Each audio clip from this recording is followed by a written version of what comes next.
Now you have the Masonites coming out of the woodwork, trying to point out that it was bad weather in Detroit, and he actually played well that day. The Masonites. I can't handle that part of it. I'm sorry I ever said Mason should start. And it really is, more than anything, we haven't seen him in a while. Here would be my strategy with Mason. Would be, especially with Tomlin coming off. I always thought a throw out of bounds for Tomlin was a happy moment because there was no turnover. You want your quarterback to play, then you sit down with Mason and say, here's why we put this first-round grade on you. Here's some film from Oklahoma State where you're probably against Pitt. Probably where you're in the air raid offense, right? Mm-hmm. And you're just winging it around the field. James Go ahead. Washington. Go ahead. We got nothing to lose here. Wing it. Chuck it, Mason. Chuck it. Throw it. Hope your receivers don't quit on routes. Throw it. And rip it. Hope they don't run the wrong routes. When we run the ball, hope they don't quit on blocking. Don't fumble or they'll quit on that too. But throw it around the field and let's go.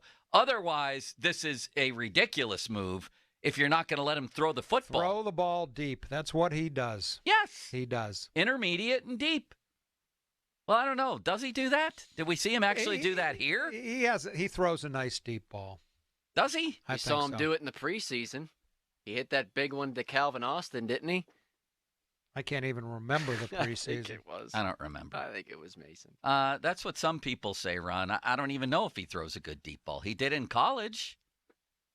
Hokie has always liked him as a quarterback. I know, and he's been the only one. Yeah. Well, Caboli has too. Yeah, but that's not to say they're wrong. I'm just not the deep ball thing. I don't know that I buy necessarily. That's all. Who am I looking up? Oh, Calvin Austin.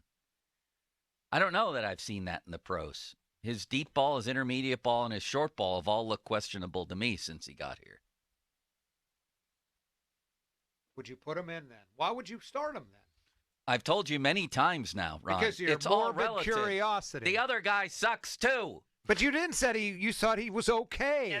In the game the other day, he was actually pretty good. Okay. But the coach Then ripped him out at the end of the game. You can't put a guy back in when you publicly humiliate him like that and sap him of his confidence. If he hadn't done that, would you have said I would have said probably, yeah. Stick with Mitch. Yeah. Before that, I was saying Mason because Mitch, plus it's a body of work with Mitch. Right. It's not just one game.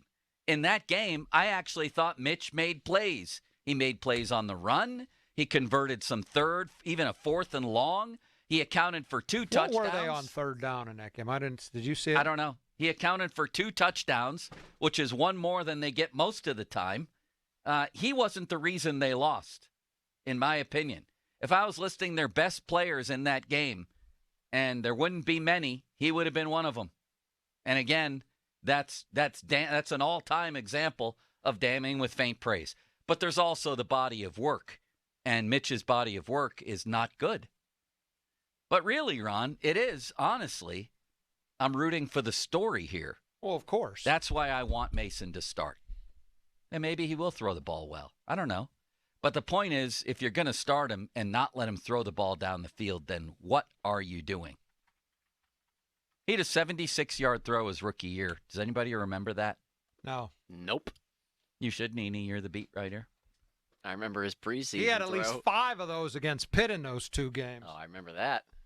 Then he put up 50-some points against Pitt, right? Having said all this, I think it's going to be a disaster, don't you? You guys? I mean, it's going to look the same probably They'll as it score has all another season 1 long. or 2 touchdowns Yeah. again and probably lose. I think it's boom or bust with him. I think it has the potential to be like a 4 intercept. This guy hasn't played. When's the last time he played at NFL speed in a real game? I think it's just change for change's sake at this point. That's what I'm thinking, too. Tomlin said it in his press conference even. We're not going to just sit on our hands here. We're going to try to change things until the day we die, pretty much, till the season ends. We know what Mitch is. I'm 99.9% sure I know what Mason is. So that little 0.01. So you're saying there's a chance. I'm just Take a look curious at him to and see. see. Take a look and Curious to see. But I think there's a very good chance it's going to be way worse than what we saw.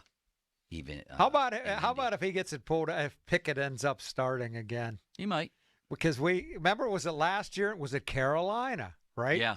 Okay, we're going to practice them both, equal reps, And then Trubisky and actually played well that day. How about if Mason gets ripped out from him again? That would be incredible. We've detailed all the stuff that's happened to him here. If he thinks he's going to play all week, gets the starting reps tomorrow, and then all of a sudden Pickett is announced as the starter. I don't think it's going to happen. I think it's going to be. I think Pickett's going to back him up. I think Tomlin is so disgusted with Trubisky that he's going to use Pickett as a backup, even though he probably can't play. Did Trubisky sign a 2-year deal this year? I think it's 3 years. I think it's 2 more after this. But there's got to be a way out of it. Tomlin hated his performance so much last year that he signed him to a new 3-year deal. I mean, he shouldn't have a roster spot next year. He just shouldn't. If it ends like this and he doesn't get back on the field. This is a disaster. This is rock bottom, man. It is. This really is. Look at the team. I thought the New England game was rock bottom. Look at I thought Indy was worse. Even. Well, because it added to the list, yeah. No, because of Tomlin's management of the game and because of things like 13 straight running plays down your throat and some of the most ridiculous decisions I've ever seen Tomlin make in game. I mean, it was incredible. This is absolutely rock bottom under Tomlin.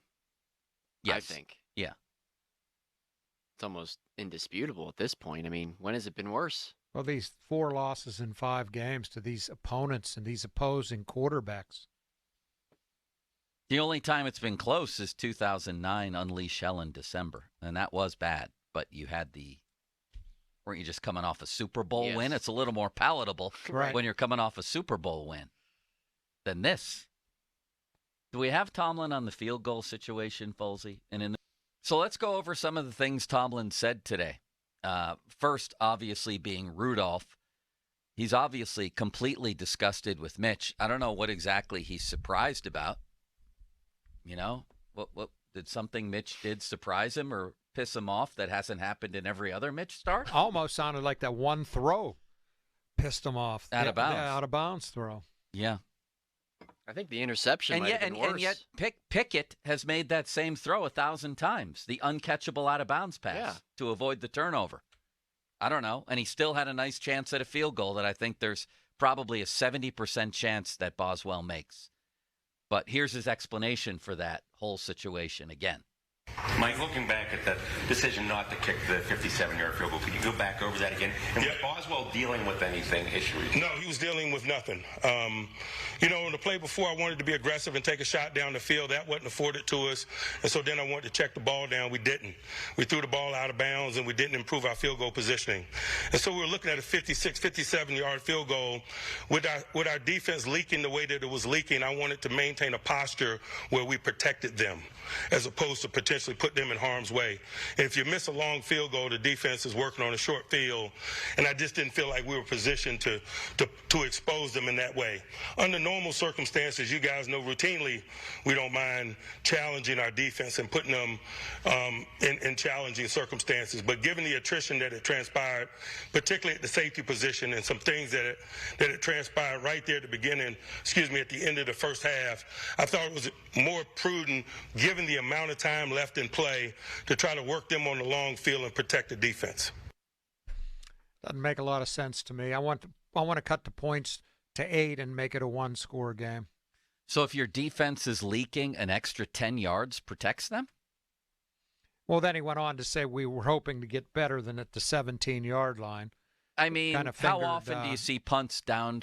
What did he want, the 3-yard line, the 5-yard line? He said the 5-yard line. He mentioned 5. Well, I think that's... How many times you see him go into the end zone? There's a better chance, even though Harvin has kicked, I think, 26 inside the 20. I don't know how many inside the 10 and down to the 5.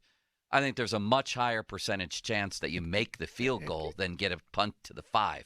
Or it goes into the end zone and you bring it out to the 20 and your net gain is what? Well, that's what it basically was yards. Anyway. Well, their net gain was 22 yards. You got it to the 17 as opposed to the 20. Right. So it's basically the same. Right. So an extra 10 yards protects a leaky defense. How? They allowed a 99-yard drive with their players on the field, their real players, against Arizona.